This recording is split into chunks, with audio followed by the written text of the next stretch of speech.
तो नमस्कार। स्वागत है आप लोगों का एक बार फिर से हमारे YouTube चैनल में। मैं हूं आचार्य एस के तिवारी। आज लेकर आए हैं आपके लिए रेवती नक्षत्र। रेवती नक्षत्र में जन्मे जातक या जातिका किस प्रकार के होते हैं, उनका स्वास्थ्य, करियर, वैवाहिक जीवन, शिक्षा, और ये भी जानेंगे कि रेवती नक्षत्र के किस चरण में आपका जन्म हुआ है तो आप किस प्रकार के व्यक्ति हैं। 4 चरणों के बारे में विस्तार पूर्वक बताएंगे। तो आइए जानते हैं। दोस्तों, रेवती नक्षत्र मीन राशि के अंतर्गत आता है। नक्षत्र रेवती है। नक्षत्र देवता पूषा यानी कि सूर्य हैं। रेवती नक्षत्र में जन्मे जातक निश्चल प्रकृति के होते हैं। वो साहसिक कार्य और पुरुषार्थ प्रदर्शन की आपको ललक सदा ही रहती है। वो मध्यम कद, गौर वर्ण के होते हैं। उनके व्यक्तित्व में संरक्षण, पोषण और प्रदर्शन प्रमुख होता है। परंपराओं और मान्यताओं को लेकर ये लोग काफ़ी रूढ़िवादी होने के बावजूद अपने व्यवहार में लचीलापन रखते हैं। इनकी शिक्षा का स्तर काफ़ी ऊंचा होता है और अपनी सूझबूझ से ये बहुत सी मुश्किलों को हल कर लेते हैं। रेवती नक्षत्र में जन्म लेने वाला पुरुष जातक एक ईमानदार व्यक्ति होता है जो चीज़ों को व्यवस्थित तरीके से करना पसंद करता है। जातक बहुत व्यवहारिक होते हैं और उन्हें इस बात की अच्छी समझ होती है कि चीज़ें और भावनाएं कैसे काम करती हैं। वे जीवन में अपने अनुभवों का उपयोग दूसरों का मार्गदर्शन करने के लिए करते हैं और इस प्रकार मददगार होते हैं। बचपन से ही रेवती नक्षत्र में जन्म लेने वाले जातक को स्वतंत्र जीवन जीने की आदत होती है और इसलिए अगर कोई उन्हें नियंत्रित करने की कोशिश करता है तो आसानी से नाराज भी हो सकते हैं। नियंत्रित न होने की उनकी विशेषता किसी को भी नहीं खलती, यहाँ तक कि उनके जीवन साथी को भी नहीं। यहाँ पर पुरुष आसानी से किसी पर भरोसा भी नहीं करता। हालांकि एक बार जब वह आप पर भरोसा करना बंद कर देता है तो वह आपसे बहुत ज़्यादा जुड़ जाता है। ये लोग वफादार और बहुत महत्वाकांक्षी भी होते हैं और थोड़ी सी भी बाधा उन्हें उदास कर सकती है। रेवती नक्षत्र में जन्मे पुरुष अनुभव की बजाय काम करने की इच्छा शक्ति पर विश्वास करते हैं। ये पुरुष किसी भी अवसर को हाथ में लेते हैं, चाहे उन्हें उसमें कोई अनुभव हो या ना हो, और पूरी ताकत से उस पर काम करने की कोशिश करते हैं। हालांकि इससे उन्हें ज़्यादातर समय असफलता और निराशा ही हाथ लगती है।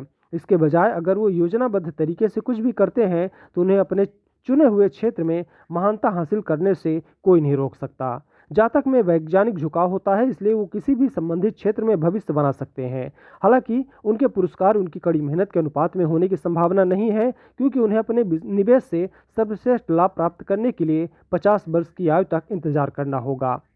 रेवती नक्षत्र में जन्मे पुरुष को अपने पिता या नज़दीकी सदस्यों से लाभ प्राप्त करने का सौभाग्य नहीं मिल पाता। वह एक स्वनिर्मित व्यक्ति होता है और अपने परिवार के सदस्यों से आचार विचार और व्यवहार में बहुत भिन्न होता है। यह उसके परिवार के साथ उसकी असंगत का कारण बन सकता है। हालांकि यही स्वभाव उसकी पत्नी पर बहुत गहरा प्रभाव डालता है। उनका वैवाहिक जीवन और उसकी पत्नी के साथ उसका तालमेल काफ़ी अच्छा रहेगा, क्योंकि यह एक लचीले स्वभाव के होंगे। अगर आपके स्वास्थ्य की बात करें तो रेवती नक्षत्र में जन्मे जातक पुरुषों को अपने स्वास्थ्य के बारे में चिंता करनी पड़ती है। इन जातकों को बुखार, पेचिश, चेहरे पर कील मुहासे जैसी छोटी मोटी स्वास्थ्य समस्याएं हमेशा बनी रहती हैं। आपको सलाह दी जाती है कि आप स्वस्थ जीवन शैली अपनाएं और अपने दैनिक कार्य सूची में योग को जरूर शामिल करें। अब आइए जानते हैं महिलाओं के बारे में। रेवती नक्षत्र में जन्म लेने वाले पुरुष जातक का स्वभाव, महिलाओं का स्वभाव दबंग होता है। वह हर किसी को नियंत्रित करने की कोशिश करती हैं, जिसमें वह चीज़ें भी शामिल हैं जो उसके नियंत्रण में नहीं है। अपने स्वभाव के कारण वह कई लोगों को पसंद नहीं आती, लेकिन वह अपने निजी और पेशेवर जीवन दोनों में निर्णय लेने वाली या प्रभावशाली व्यक्ति होती हैं।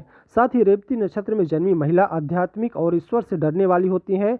वह अंधविश्वास में भी विश्वास रख सकती हैं और इसलिए सभी धार्मिक प्रथाओं और अनुष्ठानों का पालन कर सकती हैं। ऐसा करने से उसे मानसिक शांति मिलती है। जीवन में महिला में बड़ा हासिल करने की इच्छा शक्ति होती है, साथ ही लेकिन उसका आलस्य उसे नई ऊंचाइयों तक पहुंचने से रोकता है। वह अनजान रास्तों पर चलने से भी डरती है, जो उसे जीवन में अविश्वसनीय चीज़ें हासिल करने से रोकता है। रेवती नक्षत्र में जन्मी महिला का स्वाभाविक झुकाव ललित कला या गणित की ओर रहेगा। वह ऐसे पेशे पर नज़र भी रख सकती है जिसमें उसे आम जनता से बातचीत करने की जरूरत हो, जैसे हेयर होस्टेस या प्रशासक। रेवती नक्षत्र में बृहस्पति जैसे मजबूत ग्रह महिला को जनसंपर्क कार्य या राजनीति के रूप में शामिल होने की योग्यता प्रदान कर सकते हैं।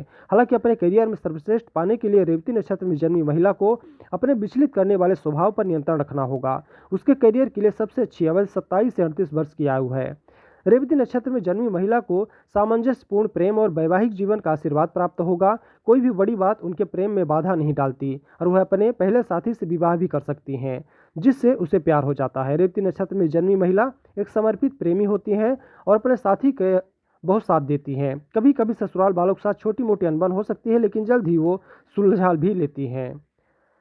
साथ ही रेवती नक्षत्र में जन्मी महिला में कोई गंभीर स्वास्थ्य समस्या नहीं होती। हालांकि पेट, पैर और कान में होने वाली छोटी मोटी बीमारियां 24 वर्ष की आयु के बाद स्थायी रूप से चिंता का कारण बन सकती हैं।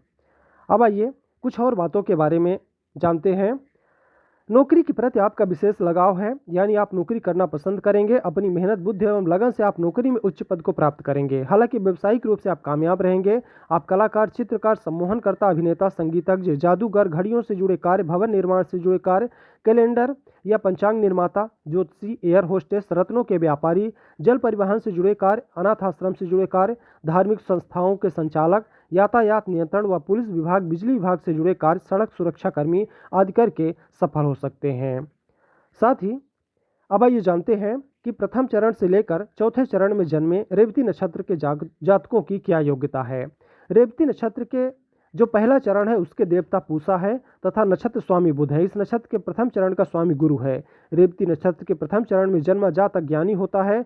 लग्न नक्षत्र स्वामी बुध नक्षत्र चरण स्वामी से शत्रुता रखता है। गुरु की दशा अत्यंत शुभ फल देगी। गुरु की दशा में जातक को पद प्रतिष्ठा की प्राप्ति होगी एवं दशा जातक के लिए स्वास्थ्यवर्धक रहेगी। बुध की दशा मध्यम रहेगी। साथ ही अगर देखा जाए तो इस पद में जन्म लेने वाले जातक प्रायः सभी के प्रिय होते हैं। वो धनवान, ज्ञानी तथा विवेकशील स्वभाव के पाए जाते हैं। अगर आपका जन्म दूसरे चरण में हुआ है तो इस चरण के स्वामी पूषा हैं और नक्षत्र स्वामी बुध है। इस नक्षत्र के दूसरे चरण का स्वामी शनि है। रेवती नक्षत्र के दूसरे चरण में जन्मे जातक की रुचि तस्करी में होती है। नक्षत्र चरण के स्वामी शनि से लग्नेश गुरु शत्रुता रखता है तथा नक्षत्र स्वामी बुध को भी गुरु से शत्रुता है। गुरु और शनि की दशा मध्यम फल देगी तथा बुध की दशा अत्यंत शुभ फल देगी। बुध की दशा में गृहस्थ सुख एवं भौतिक उपलब्धियां प्राप्त होंगी। इस पद में जन्म लेने वाले लोग अपनी सभी इच्छाओं को पूरा करने का प्रयास करते हैं। वो स्वभाव से बहुत अधिक केंद्रित और संतुलित कहे जा सकते हैं। अब बात करते हैं तीसरे चरण के बारे में।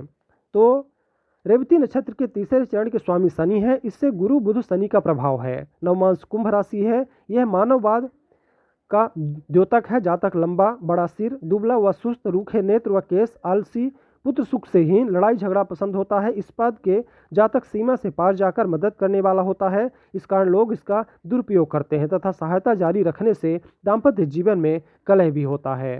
इस पद में जन्म लेने वाले लोग आध्यात्मिक शिक्षा की चाहत रखते हैं। वो अपनी समस्याओं के लिए सभी के लिए संपर्क बिंदु बन सकते हैं। अब बात करते हैं आखिरी चरण के बारे में।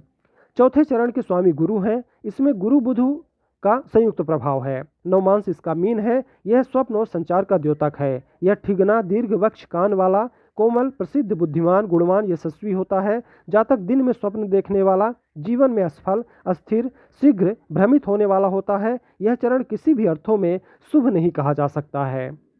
साथ ही इस पद में जन्म लेने वाले लोगों का जीवन काफ़ी अस्थिर होता है और जातक आसानी से भ्रम में बह सकते हैं। यह बिल्कुल भी अच्छा पद नहीं कहा जा सकता है। तो दोस्तों, ये जानकारी थी रेवती नक्षत्र के बारे में। आपको जानकारी कैसी लगी आप हमें कमेंट करके ज़रूर बताएं। वीडियो अच्छी लगी हो तो लाइक करें। चैनल में अगर आप नए हैं तो चैनल को सब्सक्राइब करें।